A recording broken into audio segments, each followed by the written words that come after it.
আমার মা আমাকে বলতেন যে 5টা কাজ করো না, তার একটা কাজ দোকানে বসিও না, একটা কাজ কাউকে বন্ধু হিসাব গ্রহণ করো না। যাকে বন্ধু হিসাব গ্রহণ করেছো কয়দিন পরে বন্ধুত্ব কেটে যাবে, তখন তোমার পেটে ছুরি দিয়ে চলে যাবে। রাসূল সাল্লাল্লাহু আলাইহি ওয়াসাল্লাম বলছেন, ওয়ালা ইউহিব্বু হুব্বান কাসীরা হাওলা উম্মা, পৃথিবীতে জীবনে কাউকে খুব বেশি ভালোবাসিও না, নইলে কোন সময় ভালোবাসা কেটে যাবে, তখন কষ্ট পাবা। ওয়ালা ইউবগাজু গাবজান হাওলা উম্মা, কাউকে জীবনে খুব বেশি খারাপ বাসো না, কোনদিন ভালোবাসা গড়ে গেলে ওইটা মনে পড়বে। এটা আল্লাহ রাসূলের কথা। রাসূল সাল্লাল্লাহু আলাইহি ওয়াসাল্লাম বলছেন যে তুমি নিজের জন্য যেটা ভালোবাসো অপরের জন্য সেটা ভালোবাসো।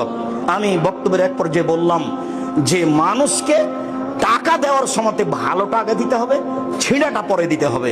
তো মাওলানা রিজাউল্লাহ রাহিমাহুল্লাহ বক্তব্য শেষে বলছেন, আব্দুর রাজ্জাক হাদিসের ব্যাখ্যা তুমি ঠিক বলেছ, কিন্তু আমি কোনোদিন বুঝতে পারিনি যে কথাটা এরকম। টাকা দেওয়ার সময় ভালোটা আগে দিতে হবে আর ছিঁড়েটা পরে দিতে হবে। আপনি দেখবেন যে ছিঁড়েটা আপনি আগে দিচ্ছেন, তার মানে আপনি এখনো মুমিন হতে পারেননি। নিজের জন্য যেটা ভালোবাসো অপরের জন্য সেটা ভালোবাসো।